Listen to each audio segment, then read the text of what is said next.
الحمد للہ رب العالمین والصلاة والسلام علی سید المرسلین اما بعد۔ نبی علیہ الصلاۃ والسلام نے اپنی احادیث میں صدقہ خیرات کرنے کی ترغیب دی ہے، اس لیے ہر مسلمان کو چاہیے کہ اپنی اپنی استطاعت کے مطابق اللہ کی راہ میں صدقہ خیرات کرتا رہے۔ اور یہ صدقہ خیرات کئی صورتوں میں ہو سکتا ہے۔ آپ کسی غریب کو پیسے بھی دے سکتے ہیں اور اسے کھانا بھی کھلا سکتے ہیں، اسے گوشت بھی دے سکتے ہیں، اس طرح کی کوئی صورت بھی آپ اختیار کر سکتے ہیں۔ لیکن گزشتہ دنوں بہت سے احباب نے ایک کلپ بھیجا جس میں ایک مولانا صاحب یہ بیان کر رہے تھے کہ صدقے کے بکرے جو پورے سال چلتے ہیں کٹتے رہتے ہیں یہ بدعت ہیں۔ وہ فرما رہے تھے کہ بکرے کاٹے جائیں قربانی کے موقع پہ یا حج میں جو مینا میں قربانیاں ہوتی ہیں اس موقع پہ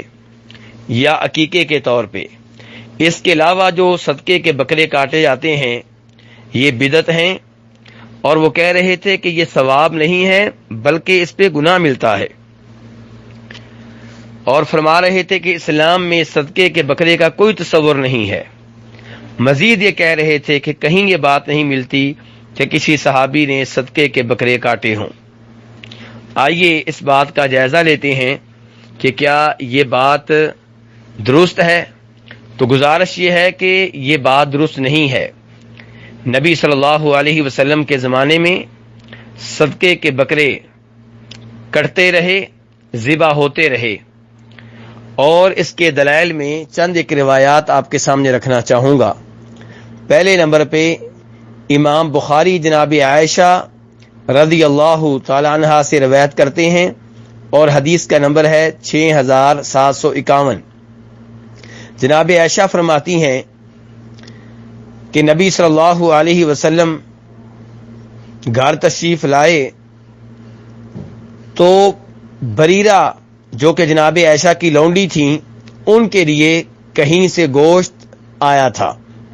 تو نبی صلی اللہ علیہ وسلم نے اس گوشت کے بارے میں جو جناب بریرہ کے لیے آیا تھا،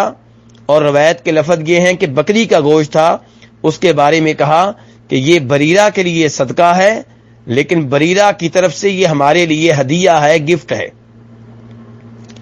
دوسرے نمبر پہ امام بخاری جناب ام عطیہ انصاریہ رضی اللہ تعالی عنہا سے روایت کرتے ہیں، اور روایت کا نمبر ہے 1494۔ ام عطیہ فرماتی ہیں کہ نبی علیہ الصلوۃ والسلام جناب عائشہ کے پاس تشریف لائے تو آپ نے پوچھا تمہارے پاس کوئی چیز ہے، یعنی کہ کھانے کے لیے کوئی چیز موجود ہے؟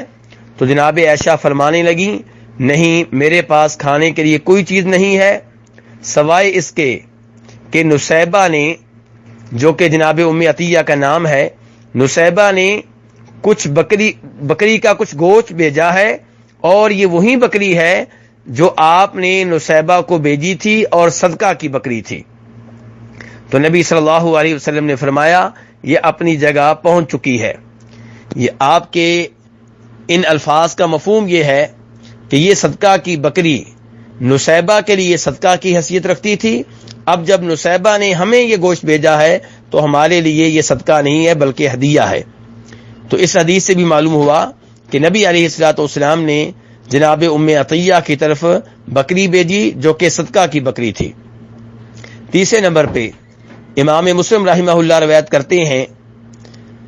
جناب جویریہ رضی اللہ تعالیٰ عنہ کے بارے میں، جو کہ نبی علیہ الصلوۃ والسلام کی بیگم ہیں اور ہماری ماں ہیں، اور اس روایت کا نمبر ہے 1073۔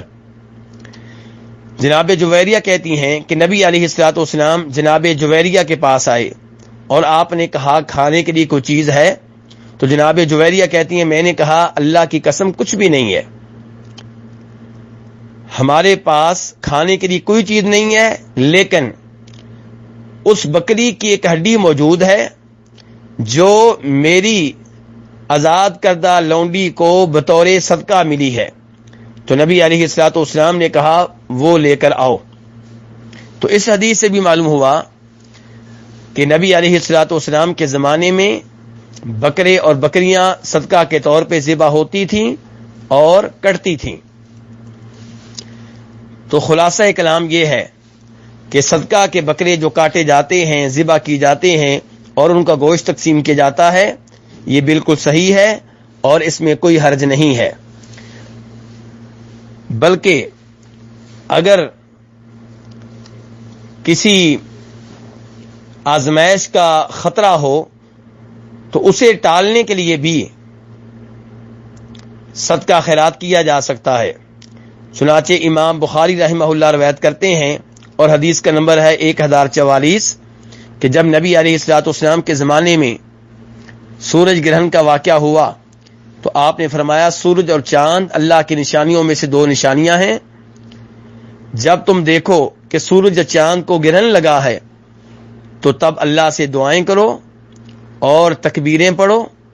نمازیں پڑھو اور صدقہ خیرات کرو۔ اس حدیث کی وضاحت میں امام ابن دقیق العید فرماتے ہیں، اس حدیث سے معلوم ہوا کہ اگر کسی آزمائش کا خطرہ ہو تو اس سے بچنے کے لیے، اسے ٹالنے کے لیے صدقہ خیرات کرنا چاہیے۔ اور نبی علیہ الصلوۃ والسلام فرماتے ہیں کہ داؤ مرضاکم بالصدقہ، کہ اپنے مریضوں کا علاج صدقہ خیرات کر کے کیا کرو، یعنی کہ تمہارے گھر میں کوئی مریض ہے تو اس بیماری کو دور کرنے کے لیے صدقہ خیرات کرو۔ اس روایت کو شیخ البانی رحمہ اللہ نے صحیح الترغیب و ترہیب میں حسن قرار دیا ہے اور فرماتے ہیں کہ اس روایت کو امام ابو داؤد نے المراسیل میں روایت کیا ہے اور امام طبرانی نے اور امام بہقی نے بھی روایت کیا ہے، اور یہ صحابہ کرام کی ایک جماعت سے یہ روایت ثابت ہے۔ تو خلاصہ کلام یہ ہے کہ اللہ کی راہ میں صدقہ خیرات کرتے رہنا چاہیے، اور یہ نقدی کی شکل میں بھی کر سکتے ہیں اور جانور ذبح کر کے بھی کر سکتے ہیں، اور صدقہ خیرات کے طور پہ گائے بھی ذبح کی جا سکتی ہے اور بکرے بھی ذبح کیے جا سکتے ہیں، اس میں کوئی حرج نہیں ہے۔ البتہ یہ بات ذہن میں رہے کہ اگر کسی کا یہ عقیدہ ہو کہ آزمائش تب ٹلے گی جب کالے بکرے ذبح کیے جائیں گے، یا آزمائش تب ٹلے گی جب بکرے ذبح کریں گے اور ان بکروں سے جنوں کا قرب حاصل ہوگا اور جنوں کی وجہ سے بیماریاں لگتی ہیں، ان کی طرف سے بیماریاں ہوتی ہیں، ان کی طرف سے آزمائشیں ہوتی ہیں، جب ہم بکرا ذبح کریں گے اور جنوں کو راضی کرنے کے لیے کریں گے تو آزمائشیں ختم ہو جائیں گی، تو پھر یہ چیزیں غلط ہیں۔ صدقے کا بکرا غلط نہیں ہے، یہ نظریات غلط ہیں۔ اللہ تبارک و تعالیٰ سے دعا ہے کہ وہ ہمیں قرآن و حدیث صحیح طرح سمجھنے کی اور اس پہ عمل پیرا ہونے کی توفیق عنایت فرمائے۔ وآخر دعوانا الحمد للہ رب العالمین۔